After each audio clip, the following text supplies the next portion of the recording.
வணக்கம் நேயர்களே. கந்த கடவுள் நமது சொந்த கடவுளை வணங்கி வயலூர் முருகனை வணங்கி ஏற்கனவே இதை பற்றி கோவை டிவியில் சொல்லியிருந்தோம். இந்த கொலை வழக்கு சம்மந்தமாக சொல்லியிருந்தோம். இப்போ அது போலீஸார் சந்தேகப்பட்ட மாதிரி ப்ரூஃப் ஆயிடுச்சு. இப்போ ப்ரூஃப் ஆயிடுச்சு. என்னங்க அது பார்க்கலாம். பன்னிமடை ஊராட்சி மன்ற தலைவர் கவின் சரவணகுமார் மகேஸ்வரி வயசு 47. முதல் எபிசோடில் சொல்லியிருந்தோம். மகேஸ்வரி வயது 47.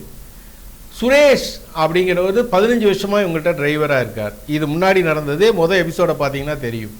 15 வருஷமாக டிரைவராக இருக்கார்.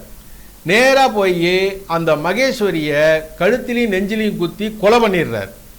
கொலை பண்ணிட்டு முதலாளி ஏற்கனவே சொல்லியிருக்கோம். நாங்கள் திருநெல்வேலி அல்வா சாப்பிட்ட மாதிரி சொல்லுவா, முதலாளி நாங்கள் முதலாளி அம்மாவை கொலை பண்ணிட்டோம்னு சொல்லுவா.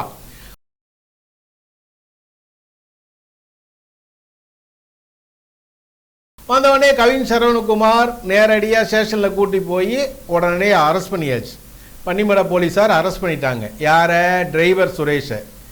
இவங்களுக்கு 2 குழந்தை இருக்குது. ஒன்று காலேஜ் படிக்கிறாங்க, ஒரு மகள் ஸ்கூலில் படிச்சுட்டு இருக்காங்க. இதை முன்னாடியே நாங்கள் சொல்லியிருந்தோம். இப்போது டிரைவர் சுரேஷ் உள்ளே போயிட்டான் இல்லையா, சுரேஷை கஸ்டடியில் எடுத்து விசாரிச்சிருக்காங்க போலீஸார் விசாரணை பண்ணதில் தான் உண்மைகள் கொஞ்சம் கொஞ்சமாக வந்தது. ஏன்னா ஏற்கனவே சிசிடிவி காட்சிகள் ஆஃபில் இருந்தது. அப்பயே போலீஸார் சந்தேகப்பட்டாங்க, இது இவன் தான் கொலை பண்ணானா இல்லை வேறொரு ஆள் கொலை பண்ணி பழியை இவன் மேலே போடுறானா. ஏன்னா சிசிடிவி காட்சி ஆஃப் ஆகுதுன்னா அந்த வீட்டை பற்றி நல்லா தெரிஞ்சிருக்கணும், அப்போ தான் ஆஃப் பண்ண முடியும். அதே மாதிரி நடந்துருச்சு. விசாரணையில் எடுத்து செஞ்சதில் அந்த சுரேஷ் கிடுக்குப்பிடி விசாரணை போட்டதில் உண்மையை பூரா சொல்லிட்டான்.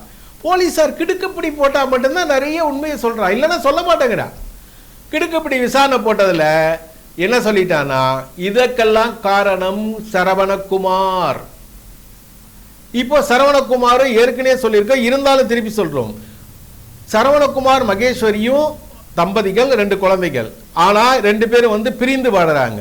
அவர் வடவள்ளியிலையும் இவங்க பன்னிமடையிலையும் பிரிந்து வாழ்ந்துட்டு இருக்காங்க. இப்படி பிரிந்து வாழும் பொழுது என்ன காரணத்தால் பிரிந்தாங்கன்னா, பன்னிமடை ஊராட்சி மன்ற தலைவர் இது கேட்கிறாரு, எது விவாகரத்து கேட்கிறார். விவாகரத்து அவங்க தரமாட்டேன்னு சொல்லிட்டாங்க. அது நியாயம் தானே, தன் மேல எந்த குற்றமும் இல்லை. அதனால கவின் சரவணகுமார் கேட்டதுக்கு விவாகரத்தை நான் தரமாட்டேன்னு சொல்லிட்டாங்க. இது அவருக்கு உறுத்தல் ஆயிடுச்சு. ஏன் உறுத்தல் ஆச்சு? இப்ப இது தெரிய வருது. என்ன நடந்ததுன்னா, இவருக்கு இந்த சூளை இருக்கு, செங்கல் சூளை எல்லா ஊர்லயும் இருக்கு. அங்கங்கேயும் போறேன்னு பொண்டாடிக்கிட்ட சொல்லிட்டு நிறைய பெண்களோட தொடர்பு அதிகம். இங்கதான் பிரச்சனையே ஆரம்பிக்குது, புரியுதா? சர்ச்சையே இங்கதான் உண்டு போகுது.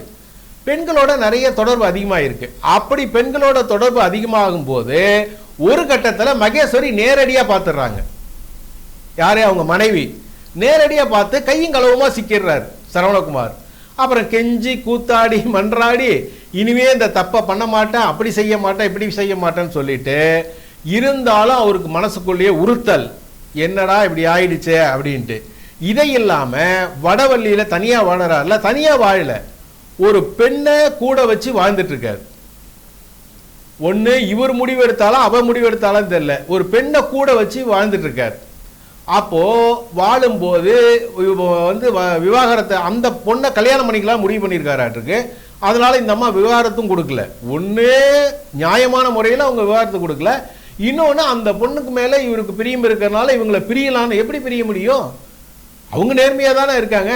என்ன அப்போ விவாகரத்து கொடுக்கலன்னு கொலை பண்ண திட்டம் போட்டார் சரவணகுமார். அப்பதான் சுரேஷை கூப்பிடுறாரு. 15 வருஷமா டிரைவரா இருக்கான். சுரேஷ் வாடா, இந்த மாதிரி அம்மாவை கொலை பண்ணணும். எப்படி ரூட்டு போட்டு கொடுக்குறான் பாருங்க. இப்போ பொண்டாட்டிய கட்டின பொண்டாட்டிய அம்மாவை கொலை பண்ணணும் அப்படின்னு. உனக்கு எல்லா செலவும் நான் பார்த்துக்கிறேன், ஜாமீன் நான் எடுக்கிறேன், கோர்ட்டு செலவு நான் பார்த்துக்கிறேன். இன்னொன்று ரொம்ப முக்கியம், ஒரு செங்கல் சூளை திண்டுக்கல்ல இருக்கிறத உனக்கு எழுதி கொடுத்துட்றேன். திண்டுக்கல் சூளையை உனக்கு எழுதி கொடுத்துட்றேன். கார் ஓட்டிக்கு ஒரே புள்ளையாயிடும். நல்லது எது கெட்டது எதுன்னு பார்க்கறதுக்கு அவனுக்கு நேரம் இல்லை. பணம் மாயை கண்ணை மறைச்சிருச்சு. பணம் மாயை கண்ணை மறைக்குது. என்ன பண்ண முடியும்? செங்கல் சூளையா முதலாளி அடிக்கிறா இல்லையா, செங்கல் சூளை எழுதி கொடுத்துறேன்ட்டார். இதே வேகத்தில் போனவன் அம்மாவை குத்தி கொலை பண்ணிட்டான், முதலாளி அம்மாவை குத்தி கொலை பண்ணிட்டான்.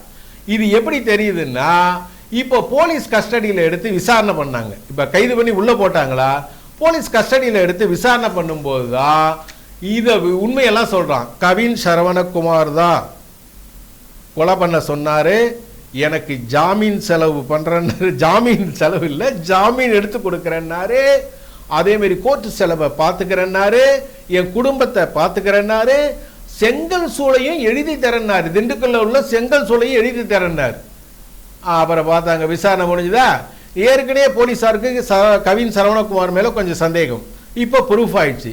இப்போ நேரடியாக பன்னிமலை போலீஸார் நேராக போய் கவின் சரவணகுமாரை அரெஸ்ட் பண்ணி உள்ளே போட்டாச்சு.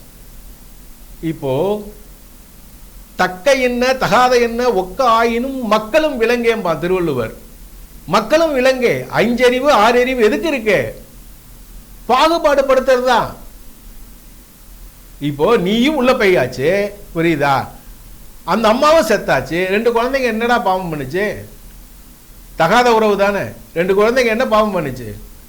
அதனால ஜனங்களே, எது பண்ணாலும் இன்னைக்கெல்லாம் நீங்க தப்பிக்கவே முடியாது. நான் அன்னையிலேருந்து சொல்லிட்டு இருக்கேன், சிசிடிவி இருக்கு, டவர் இருக்கு, ஈஸியா போலீஸார் நறுக்குன்னு பிடிச்சிருவாங்க, கபக்குன்னு அமைக்கிடுவாங்க.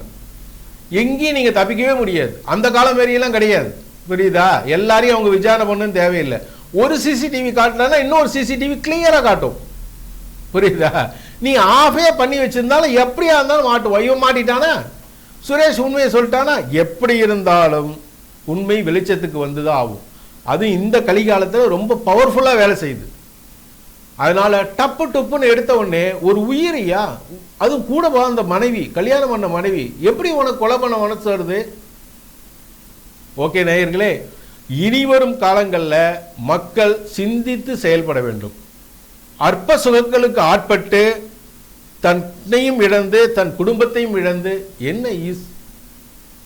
விட்னஸ் ப்ரூஃப் ஆயிடுச்சுன்னா 14 வருஷம் தூக்கி ஜட்ஜி உள்ள வச்சுருவார். என்ன பண்ணுவீங்க? ஆயுள் தண்டனை அப்படின்னு போட்டுருவார். குழந்தைங்க நிலைமை என்ன வருது?